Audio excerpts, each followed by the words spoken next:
Hello, princess. Are you naked right now? Do you hate being naked right now? Well, now I have a shop with a bunch of my own personal art on a bunch of different colored shirts. And if you want to get creative, you can use the stickers as underwear. There's no pants yet though, so I guess you'll just have to get creative with the shirts and stickers for now. All right, enjoy the video.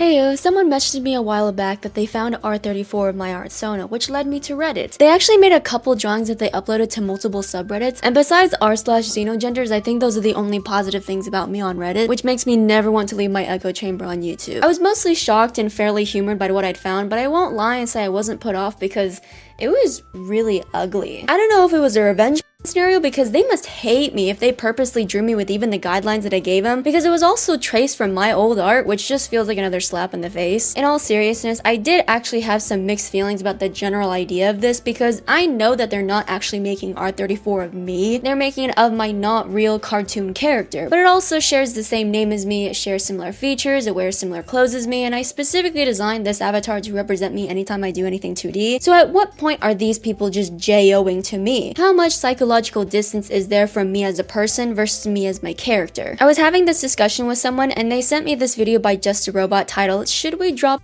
of someone's character if they don't want us to?" Without even getting into the video, just seeing the title of this video already pissed me off, because why is this even a question? No, we shouldn't. The top comment is even correcting the title, because it shouldn't be saying should we, it should be saying can we stop them? And to answer that question, legally, not usually unfortunately, but still, pardon me for quoting myself here, but just because something is legally permitted doesn't mean it's morally acceptable or right. While the title is extremely weird, I also know that YouTube titles and thumbnails can be very misleading, so you can bait people into more thoughtful discussions than the initial title suggests. So you'll be happy to know that the video gets so much worse. He uses two storytime animators as an example for this topic, since they both stated in one way or another that they don't like sexualized content being drawn of their avatars. And he goes on to admit that he's supposedly attracted to one of their character, but not them as a person, just their character, which is confusing because he says that it's a YouTube crush, which implies that he does indeed have a crush on the person, since I don't think anybody uses the phrase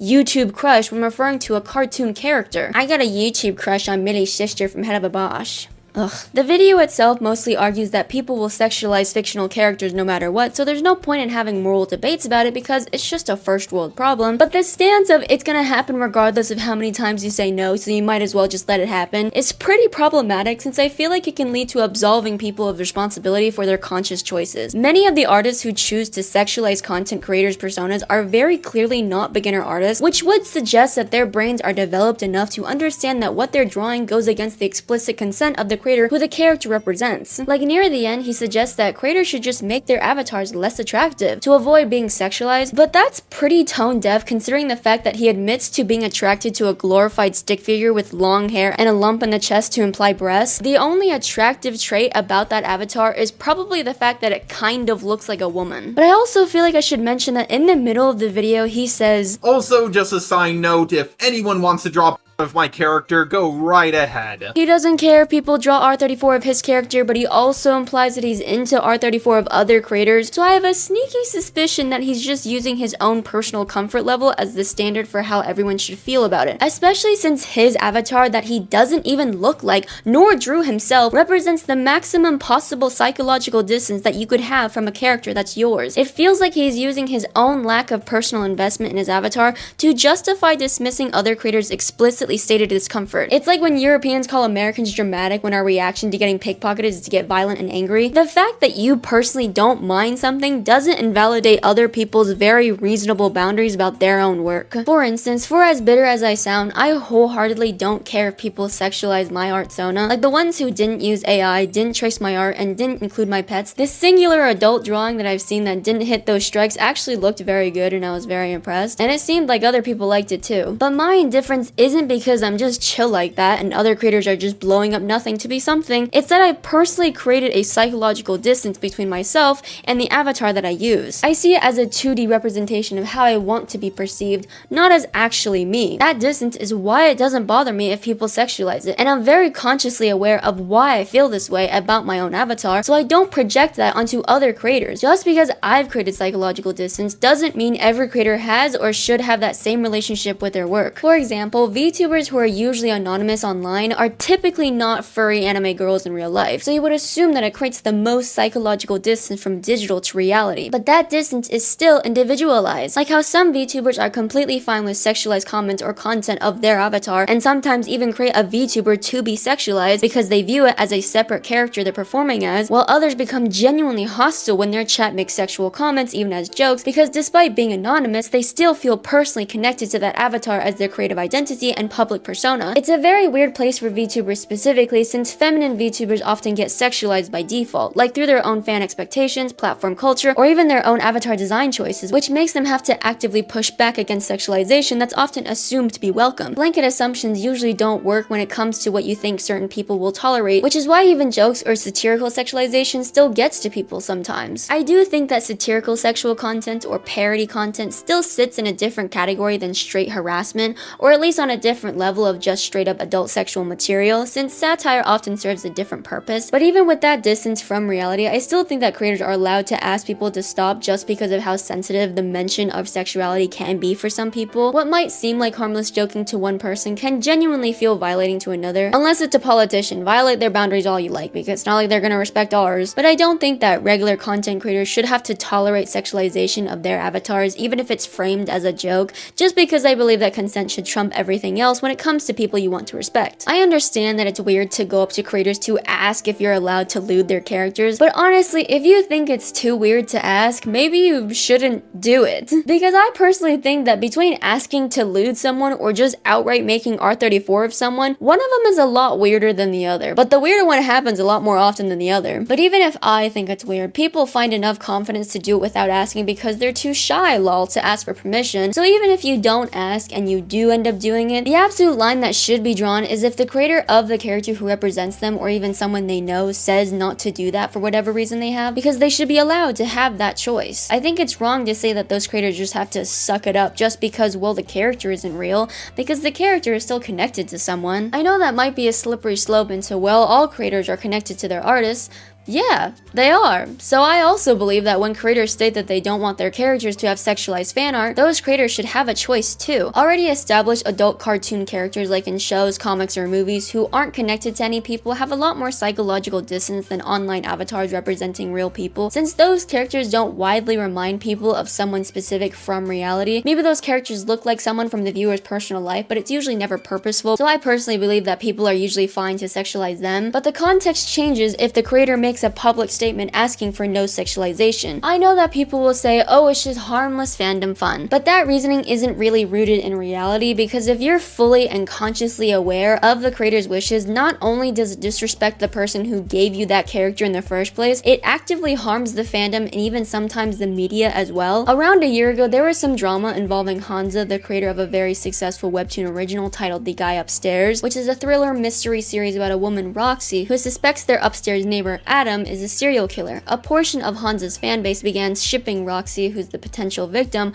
with Adam, who's canonically a serial killer. That by itself is already a side-eye, but nothing that a creator couldn't ignore if he just kept out of certain online spaces. But unfortunately, those fans started creating fan art romanticizing this relationship and demanding that Hanza turn her serious thriller into a romance between the two characters. Hanza made it very publicly known that she was uncomfortable with this and didn't want people shipping these characters for an undisclosed reason. But so-called fans kept ignoring her wishes and allegedly kept pestering her with emails, DMs, and fan art, even tagging her in sexual content on Instagram so she'd be forced to see it. In a desperate attempt to stop the shipping, Hanza spoiled the major plot point of her comic that the two characters were siblings. But considering that these fans were already shipping a murderer and a frightened victim, the fact that they're biological siblings wouldn't have mattered anyway. Eventually, Hanza completely stopped working on the comic and requested Webtoon cancel it entirely, but Webtoon put it on an indefinite hiatus instead, leaving fans confused until the full story came out that Hanza just fell out of love with the series due to the fans' behavior. I've heard other creators cover the topic and say that this creator had a mental breakdown or that she self-destructed, but personally, when I look through the tweets of this creator's boundaries get disregarded and deliberately crossed, it doesn't surprise me at all that she would feel this way. This doesn't read as a breakdown to me. It reads like she's stating her boundaries, acknowledging that there will still be harassment because it's the internet, but even if that happens, people should respect her and her work. Just because a creator angrily tries to set her boundaries between her and her fans doesn't mean that they don't have thick enough skin to be a creator. Fans should just learn to respect the media and creators they're supposedly fans of. How in the world is that a hot take? The specific video that I watched over a year ago about this specific drama put such a bad taste in my mouth because while he does blame the fans for their terrible behaviors, he also blames Hanza for how she reacted because he wouldn't react like that. So, over time, the very passionate fan artist in question is suddenly drawing less than safe for work and very suggestive fan art of me involving weird gender bender fetishization. Did I appreciate the artist in question drawing this work? Well, no. No, not at all, actually. But does that mean that I'm gonna have a freaking whole ass mental breakdown bitch fit temper tantrum and just wipe my persona off the face of the damn planet because someone drew something weird involving me? Hell to the no. I would never even consider that. That wouldn't even cross my mind because it's the internet, dude. I know that he's trying to be helpful because if creators overall want to continue to create, they just have to learn to deal with weird and creepy from fans sometimes. It's just something that gets you nowhere when creators choose to dwell on it, so I recognize the message that he's trying to get across. I just don't care because creators don't choose to dwell on harassment that crosses their personal boundaries. People cannot help it when certain things bother them, and telling people, hey, what if you just didn't get offended by people ignoring your explicitly stated boundaries about sexual content is not helpful. I understand not giving a shit if it happened to you. I understand even wanting people to lewd you or your avatar or the characters you create or whatever. But you should also understand that not everyone is you. Boundaries, especially sexual boundaries, are extremely individualized because they're all shaped by experiences, context, and sometimes even social pressures. You have no idea what kind of people go through to end up feeling bothered by even the smallest mention of sexualization. And you shouldn't have to know to see that maybe it's none of your business and you should just respect other people's limits on sexualization. Creators have and should set up boundaries to keep their communities safe and welcoming. When creators feel unsafe in their own communities, it creates such a hostile environment that ultimately hurts not only the creator, but also the fans who know how to behave. Fans who just want to compliment a creator or express appreciation now hesitate because they're worried about making an already overwhelmed creator more uncomfortable. Just because people cross boundaries a lot doesn't mean they're acceptable. If it happens a lot and it's bad that it happens a lot, it should be an indicator of a widespread problem that's worth addressing. But instead, people are desensitized to it so much that it leaves people blaming the upset person getting sexualized. If people who drew sexualized versions had just kept it to themselves, maybe share it with their inner circle, sure, whatever. No one is getting affected by what you do in private in your sketchbook. The problem I have is the complete disregard for the creator's comfort and the insistence on making it public where creators will inevitably encounter it. When fans post sexual content on platforms like Twitter, Instagram, or Reddit, using the creator's character tags, directly tag the creator in posts, or directly sending them those works so they're essentially forcing unwanted sexual material, it transforms what could be private artistic expressions into a form of sexual harassment. I've heard a lot of defenses behind why people lewd others or their characters without consent, with arguments like, but it's still a form of self-expression, but it's a part of fan culture, but it's a slippery slope for censorship. But I feel like the core of those arguments are more shallow than they're meant to be, since they really just boil down to my desire to sexualize this character is more important than the creator's explicitly stated boundaries. I know what they're trying to say because they're trying to broaden the conversation, but it's still not a very good defense to violating someone else's autonomy. Fandom culture at its best celebrates and respects creators, not just undermines what they said just because some fans think violating consent is better than having it. There are so many adult creators with attractive avatars or adult attractive characters who don't care or even welcome those characters being sexualized,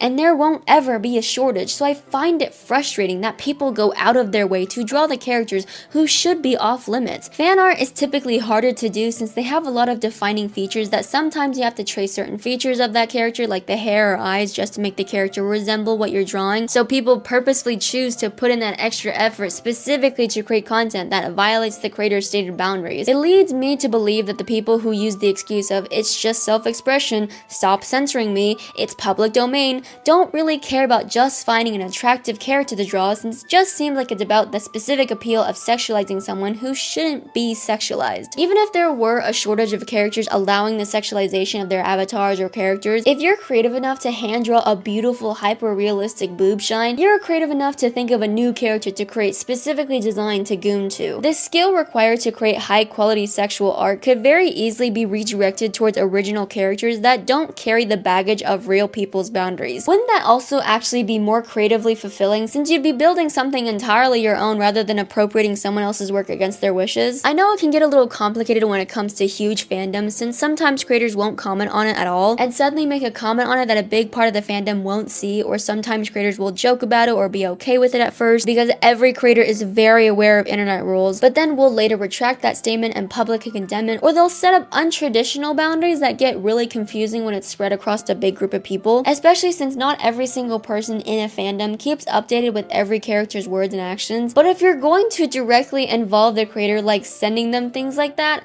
I think maybe check their public statements before potentially digitally harassing someone. I think it's fine when people create the drawings under the impression that they thought the creator would like it, or at least not care. As long as they take down the drawing from the public once they do find out the creator's actual opinion on the matter, it shows that they're respecting the boundary and not outright ignoring it. And a lot of artists do indeed do that and express continuous respect for the creator's wishes. Most people in general who make adult sexual art are very respectful, especially since a lot of them just sexualize their own OCs. And even if they do want to sexualize something that isn't theirs, many artists in these communities go out of their way to research whether creators are comfortable with fan content because they've developed their own ethical frameworks around consent and boundaries to their work. But when there's extremes to one end of bypassing creators' preferences on sexual content because they believe that the creators are anti-sex appeal Puritans for having them, there's also other extremist fans who are actually anti-sex Puritans who make up rules or at least over-exaggerate them within fandoms that aren't based on the actual creator's wishes. A couple of years ago when I was binging game theory, I was introduced to the ARG/illustrated horror project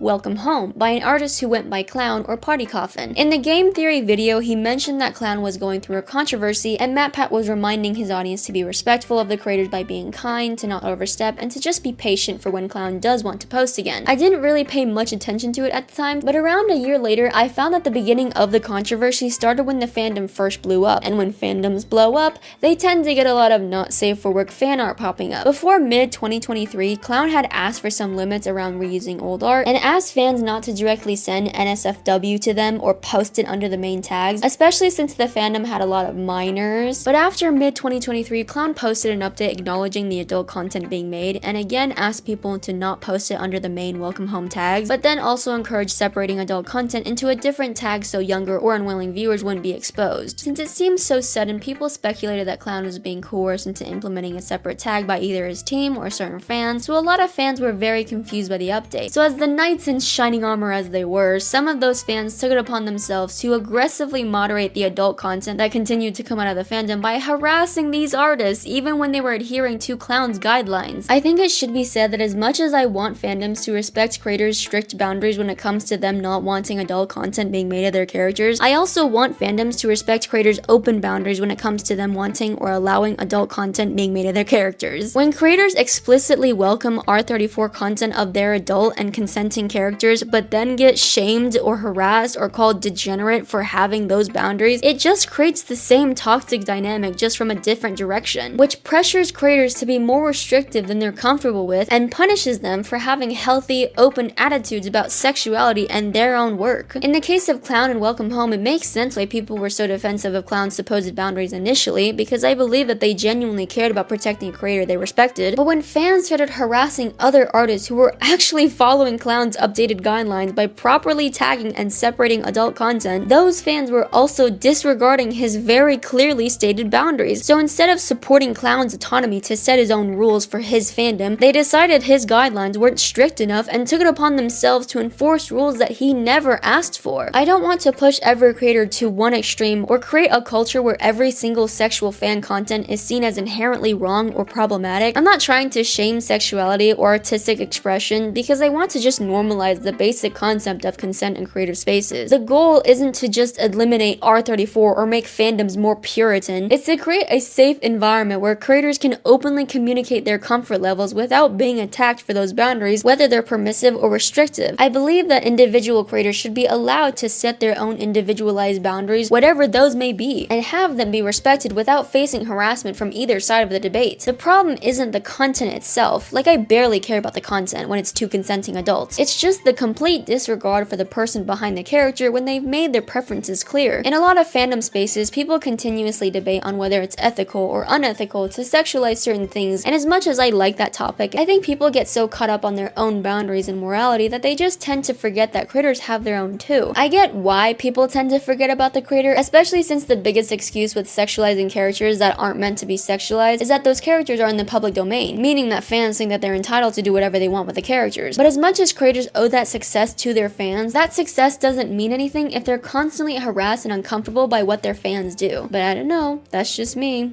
Laters.